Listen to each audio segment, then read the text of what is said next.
Hello everyone, this is Mikey Garcia, World Champion, and you are listening to Boxing Ground Podcast. Hello, my name is Peter Fury, and you are listening to the Boxing Ground Podcast. Enjoy. Hello, this is Gary Spike O'Sullivan, and you're listening to the Boxing Ground Podcast. Enjoy. Thank you very much for giving me some of your time today. My pleasure. Obviously, you got the fight now with Chris Eubank Jr. Obviously, it's the fight that a lot of people wanted to see. It's the fight that you wanted. Yep. It was announced a few weeks ago that it was on for December 12th for the O2. I mean, how pleased you that you finally got this fight? I'm over the moon. Very, very happy. Delighted with the chance to get in the ring with him and, show him up.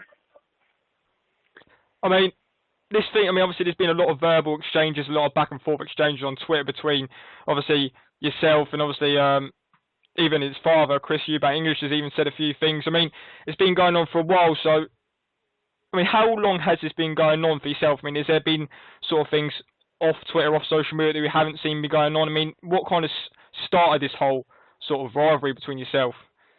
Well, it goes back about 20 years, I suppose, really, with Steve Collins and Steve Collins and Chris Eubank Sr. My trainer being Pascal Collins, Steve's brother. So I think there's a bit of animosity between the camps all the way back to then and of recent times between myself and Chris Eubank Jr. for the last 2 years, I suppose, now. So, you obviously, there's apparently a press conference, is it next week for yourselves? Yeah, next Thursday. So, I guarantee obviously you're looking forward to kind of getting there and seeing obviously Chris in person, have a look at him, and obviously, that's where really the whole sort of build-up starts. Absolutely, I'm really looking forward to coming face-to-face with him now next week, can't wait. So, you've been back in Ireland now, because I know you're in the US sparring Jermaine Taylor. How long was you out there for? Just about a month. And obviously Jermaine Taylor, the former lineal middleweight champion, I mean, it must have been a fantastic experience, and obviously you learn a lot of experience from sort of sparring with someone of that quality. Absolutely, yeah. He's one of the best middleweights there is, I suppose, and vastly experienced, as you said, and he's still a very good fighter, and he just won the world title in his last fight. He was stripped of it, but it was very, very good sparring, very beneficial, and he's a similar but better style than Chris Eubank. So obviously we're literally, just over a month away now. Is the camp officially started? Have you started camp already? Oh, yeah. I've been up in Dublin since I got back from the States, and I'm training really hard up there now. I mean, you had your last fight, was it just obviously a month ago now against, was it David Toribio? Yeah. Started him in the second round. I mean, that's obviously, I think you're on a winning streak, obviously, since your loss against Billy Joe a few years ago. Obviously, you built up a good winning streak. I think you knocked out all your opponents since that loss, am I correct? Yeah, I think the first opponent after Billy Joe Saunders went the distance on a tough Mexican guy. After that, then I had Anthony Fitzgerald and knocked him out, and from then on, I was on a bit of a roll and managed to knock out the last five, I think. I mean, obviously, that's the only loss that you've had against Billy Joe. I know you two obviously got a lot of respect for each other outside the ring now. How much did you take away from that loss? Obviously, to learn a lot from that loss and obviously help build you as a fighter progressing on from that fight? Yeah, I was beaten by the better man on the night. I take it like a man, and Billy Joe beat me fair and square on the night. But I learned a lot from it. I think I learned more from that fight than I did from any of my 22 wins. And I went back to the gym and went back to the drawing board and trained harder and became a better fighter for it. And I'm ready to take Eubank apart now. So obviously the fight's on Sky.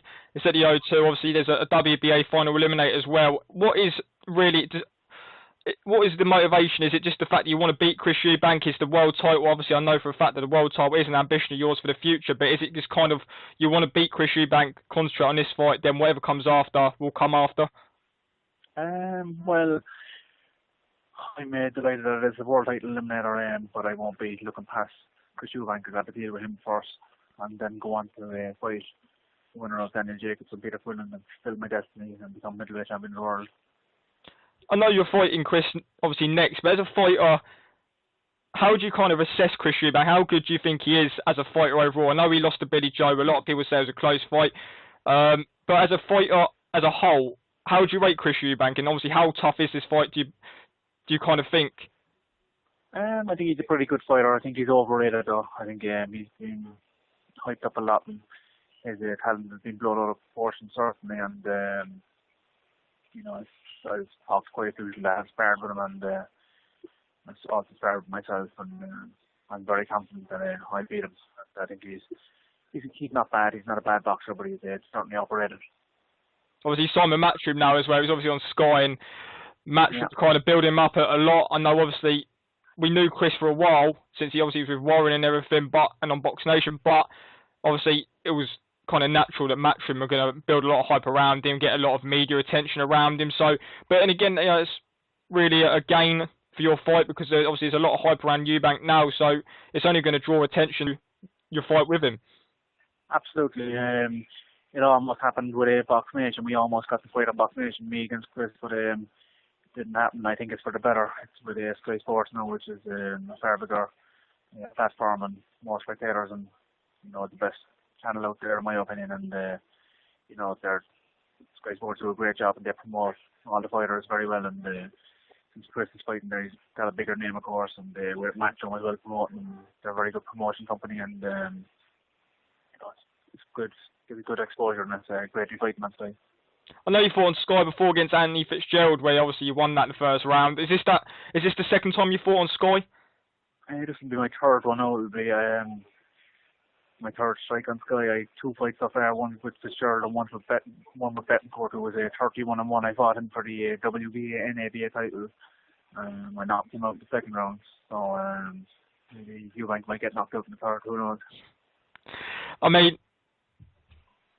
this fight's obviously going to be happening, was just a few weeks away, really a month. So after this fight, there's a lot at stake as far as the eliminator, and obviously the kind of the credential of this fight, because Eubank, like I say, is hyped around it. So is this kind of the one fight out of every single fight in boxing that you wanted, sort of out of all the names, or is it, obviously there's other ambitions as well, but is Eubank that one fight? If you could have picked the fight next, Chris would have been that fight? Yeah, he would be the one, alright, for sure. He's got a big profile, and he's got a good name too, which he hasn't earned himself. It's just for his father, he's just living off his father's name. But definitely, he's the one I wanted next, and I think he's arrogant, and I'll take great pleasure in knocking down a peg and putting him in his place. So I mean, kind of going back a bit further, as an amateur, I know for a fact myself that he did have quite a long amateur career, had quite a lot of bouts. I mean, as a kind of, I'm not sure if you know, but how many amateur bouts did you have, and did you kind of enter any tournaments as an amateur? Oh yeah, I think I was national champion of Ireland. I think officially on my record card I had like 115 amateur fights, which is far more than Chris Eubank would have had. And again, a lot of experience through them. I fought a lot of fighters, and a guy that trains with them. Chris Eubank, Andy Lee, he's trained by Adam Bout as well. We were on the Irish team together going back many years, and I had a good amateur career. So are you going to finish, obviously, are you going to remain in the UK up until the fight with Eubank? Is the camp going to be in the UK, or are you going to go back over to the States? No, I'm going to remain in Dublin now for the camp. I'm going to bring in the farm partners, and I want to stay here. Makes more sense. With the time and all that, you'd be losing hours coming back to the States again, and I got that part out of the way. I got sparring over there, and I'm just going to stay here now in Dublin for the next few weeks.